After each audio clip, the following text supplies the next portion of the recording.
So I'm getting asked a lot lately, Don, with all the information that is coming at me, with all the information through media and social media and just in society in general, how can I possibly hope to determine what information is accurate? With so much opposition out there, with so much division, what do you do to determine what information is accurate, what information is true, and what information is not true? You know, this is a very pertinent question for today's world. And an early on mentor of mine, whom I still follow today, taught me a very profound and very simple lesson.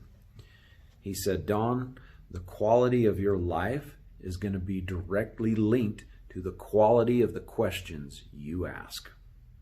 And as I look at the quality of our life in the year 2020, collectively, as a species, collectively in humanity, I think we can agree that the quality of our life in 2020 is considerably lower than the quality of our life in 2019. And what does that have to do with the lesson my mentor taught me? What I see taking place in the world today is a profound lack of question asking and an aggressive campaign of discouraging question asking. So what I'm suggesting is that the quality of our life in 2020 is directly linked to the lack of question asking taking place in the world today. The three rules that I use, the three questions that I ask when trying to determine whether information that I'm receiving is good information that's going to empower my life, that's going to improve the quality of my life. The three questions that I ask are the same three questions every time. And I would suggest that you consider asking these questions or coming up with your own. The first question I ask,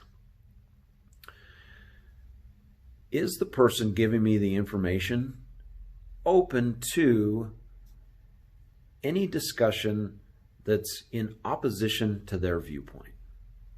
Is the source that's giving me the information open to communication? The number one rule in communication is listening. The most important factor in communication is listening, and not listening to respond, but listening to understand. So the source that's giving me the information, the person that's engaging with me, are they open to listening to my viewpoint from the standpoint of understanding me, rather than responding and engaging in a debate? That's the first question. The second one, is the source that's giving me the information, whether it be an individual or a politician or a community leader or a media outlet, is the source giving me the information actively engaged in censoring and suppressing opposing information, opposing views?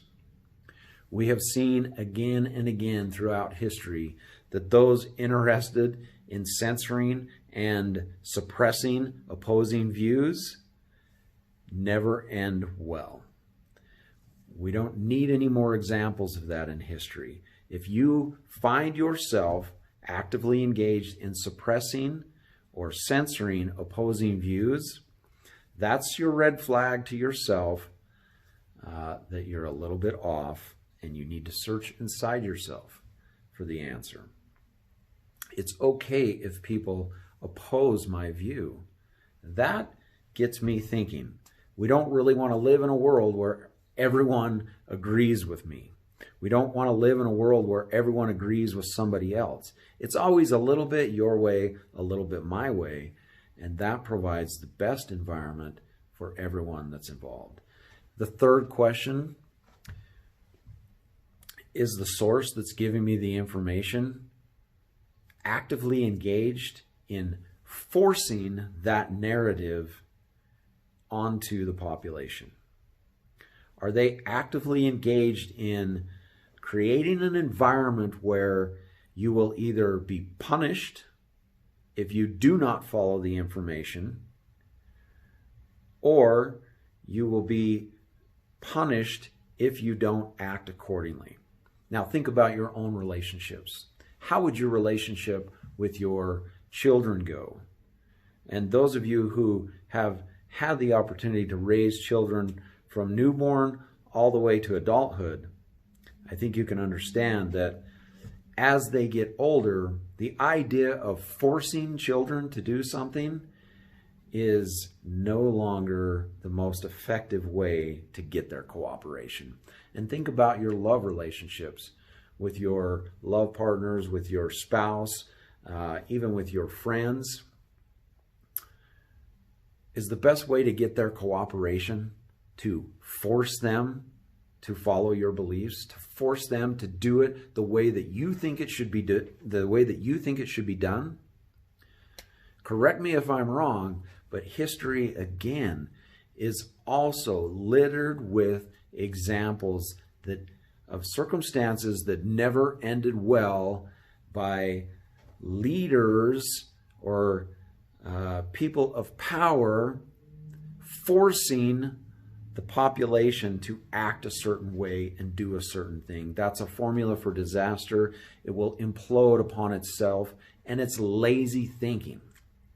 And we've got to let go of the lazy thinking. We are capable of much more complex thought. You have influence over people. The question is, how do I best use that influence? Not, here's my idea, follow it, or we'll force you to follow it. When you go down that path, that's how you know you're off the mark.